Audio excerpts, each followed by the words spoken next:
ಆತ್ಮೀಯ ವಿದ್ಯಾರ್ಥಿಗಳೇ, ಇವತ್ತಿನ ದಿವಸ ನಾವು 2019 ಸಾಲಿನಲ್ಲಿ ನಡೆದಂತಹ ಆದರ್ಶ ವಿದ್ಯಾಲಯಗಳ ಪ್ರವೇಶ ಪರೀಕ್ಷೆಯ ಸಾಮಾನ್ಯ ಜ್ಞಾನ ಪ್ರಶ್ನೆ ಪತ್ರಿಕೆಯ ಪ್ರಶ್ನೆಗಳನ್ನು ಚರ್ಚಿಸೋಣ. ಯಾರೆಲ್ಲ ಈ ವಿಡಿಯೋವನ್ನು ಹೊಸದಾಗಿ ನೋಡ್ತಾ ಇದ್ದೀರಿ ಅವರೆಲ್ಲರೂ ನಮ್ಮ ಚಾನಲನ್ನು ಸಬ್ಸ್ಕ್ರೈಬ್ ಮಾಡಿ ಮತ್ತು ಲೈಕ್ ಶೇರ್ ಮಾಡಿ ಅಂತ ಕೇಳುತ್ತಾ ಆರಂಭದಲ್ಲಿ ಇರುವಂಥ ಪ್ರಶ್ನೆ ಗಮನಿಸೋಣ. ಜ್ಞಾನಪೀಠ ಪ್ರಶಸ್ತಿಯನ್ನು ಪಡೆದಂತಹ ಕನ್ನಡದ ಮೊದಲ ಕವಿ ಯಾರು ಅಂತ ಕೇಳಿದ್ದಾರೆ.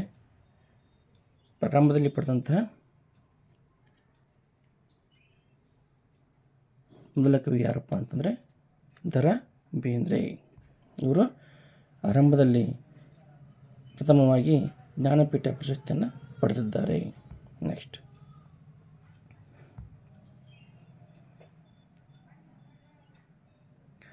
ನಮ್ಮ ದೇಶದಲ್ಲಿ ಪ್ರಚಲಿತದಲ್ಲಿ ಇರುವಂತಹ ಏಕರೂಪ ತೆರಿಗೆ ವ್ಯವಸ್ಥೆ ಯಾವುದು ಅಂತ ಕೇಳಿದ್ದಾರೆ.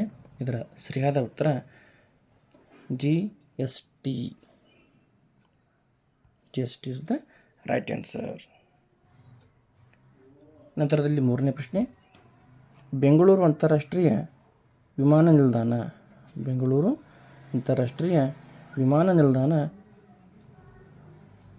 ಆ ನಿಲ್ದಾಣಕ್ಕೆ ಇರುವಂತಹ ಹೆಸರು. ಪ್ರತಿಯೊಂದು ವಿಮಾನ ನಿಲ್ದಾಣವೂ ಕೂಡ ಒಂದೊಂದು ಪ್ರಮುಖ ಹೆಸರಿನಿಂದ ಪ್ರಸಿದ್ಧ ಹೊಂದಿರುತ್ತವೆ. ಹಾಗಾಗಿ ಬೆಂಗಳೂರು ಅಂತಾರಾಷ್ಟ್ರೀಯ ವಿಮಾನ ನಿಲ್ದಾಣದ ಹೆಸರು ಏನಂತಂದಾಗ ಕೆಂಪೇಗೌಡ.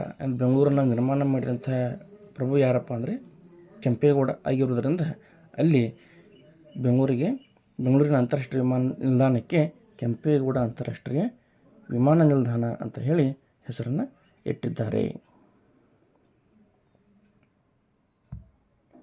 ನೆಕ್ಸ್ಟ್, ಕ್ವೆಶ್ಚನ್ ನಂಬರ್ 4, ಸೊನ್ನೆಯನ್ನು ಕಂಡುಹಿಡಿದ ದೇಶ. ಸೊನ್ನೆಯನ್ನು ಕಂಡುಹಿಡಿದ ದೇಶ ಅಂದಾಗ ಇದರ ಸರಿಯಾದಂಥ ಉತ್ತರ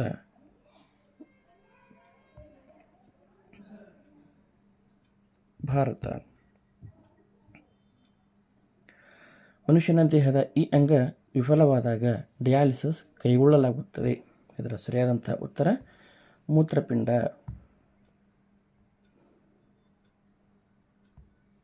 ಇದರ ಸರಿಯಾದ ಉತ್ತರ ಮೂತ್ರಪಿಂಡ. ನೆಕ್ಸ್ಟ್, ಪ್ರಶ್ನೆ ಸಂಖ್ಯೆ 6, 2018 ವಿಶ್ವ ಬ್ಯಾಡ್ಮಿಂಟನ್ ಪ್ರಶಸ್ತಿ ದೇಶದ ಭಾರತೀಯ ಆಟಗಾರ್ತಿ ಯಾರಪ್ಪ ಅಂದರೆ PV ಸಿಂಧು. ನಾವೇ ಮಾಡಬೇಕು, ಪ್ರಮುಖ ಆಟಗಾರರ ಪ್ರಮುಖ ಕ್ಷೇತ್ರಗಳು ಯಾವುವು, ನಂತರದಲ್ಲಿ ಅವರು ಇತ್ತೀಚೆಗೆ ಯಾವ್ಯಾವ ಸಾಧನೆಗಳನ್ನು ಮಾಡಿದ್ದಾರೆ, ಅವರು ಪಡೆದಿರ್ತಕ್ಕಂತಹ ಪ್ರಶಸ್ತಿಗಳು ಯಾವುವು ಅನ್ನೋದನ್ನು ಗಮನಿಸಿದಾಗ ಈ ರೀತಿಯ ಪ್ರಶ್ನೆಗಳನ್ನು ಉತ್ತರಿಸಲಿಕ್ಕೆ ಸಾಧ್ಯವಾಗುತ್ತದೆ. ಈಗ ಬರ್ತಕ್ಕಂತಹ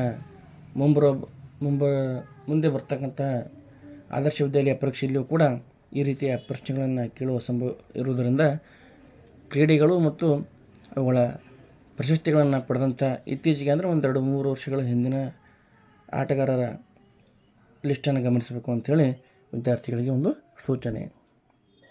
2018 ವಿಶ್ವ ಬ್ಯಾಡ್ಮಿಂಟನ್ ಪ್ರಶಸ್ತಿ ಜಯಿಸಿದ ಭಾರತೀಯ ಆಟಗಾರ್ತಿ ಅಂತ ಕೇಳಿದಾಗ ಯಾರು?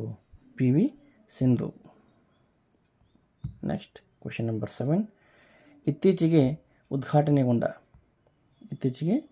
ಉದ್ಘಾಟನೆಗೊಂಡ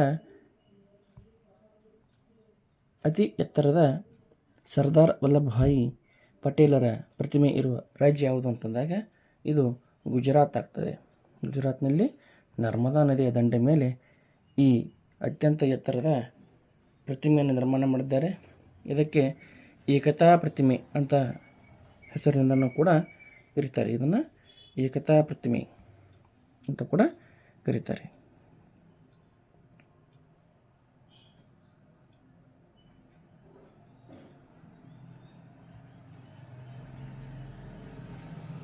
Gujarat is the right answer. Next question, Paramvir Chakra ಪ್ರಶಸ್ತಿಯನ್ನು ಯಾರಿಗೆ ಕೊಡ್ತಾರೆ ಅಂತ ಕೇಳಿದ್ದಾರೆ.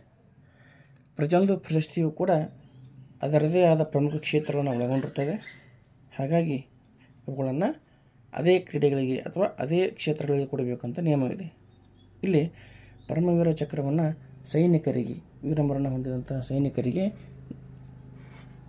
ಕೊಡ್ತಾರೆ. ಹೀಗಾಗಿ ಇದರ ಸರಿಯಾದಂಥ ಉತ್ತರ ಸೈನಿಕರಿಗೆ.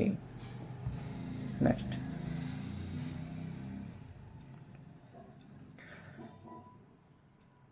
ಪ್ರಶ್ನೆ ಸಂಖ್ಯೆ 9. ಕಳಬೇಡ ಕೊಲಬೇಡ ಹೊಸೆಯ ನುಡಿಯಲು ಬೇಡ ಎಂದ ವಚನಕಾರರು. ಇದೊಂದು ಅತ್ಯಂತ ಪ್ರಸಿದ್ಧ ವಚನವಾಗಿದ್ದು ಈ ವಚನವನ್ನು ಬರೆದವರು ಯಾರು ಅಂತ ಕೇಳಿದ್ದಾರೆ.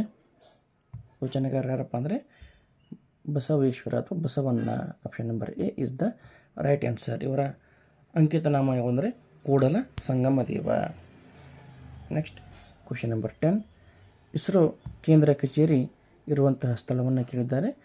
ಇಸ್ರೋ ಕೇಂದ್ರ ಕಚೇರಿ ಇರುವಂಥ ಸ್ಥಳ Bengaluru. Option number B is the right answer.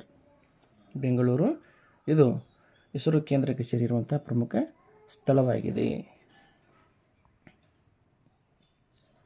ನಂತರದ ತರಗತಿಯಲ್ಲಿ ಇನ್ನೊಂದು ಆದರ್ಶ ವಿದ್ಯಾಲಯದ ಪ್ರಶ್ನೆ ಪತ್ರಿಕೆಯನ್ನು ಚರ್ಚಿಸೋಣ ಅಂತ ಹೇಳ್ತಾ ಇವತ್ತಿನ ಈ ಕ್ಲಾಸನ್ನು ಮುಗಿಸ್ತಾ ಇದ್ದೀವಿ. ಧನ್ಯವಾದಗಳು.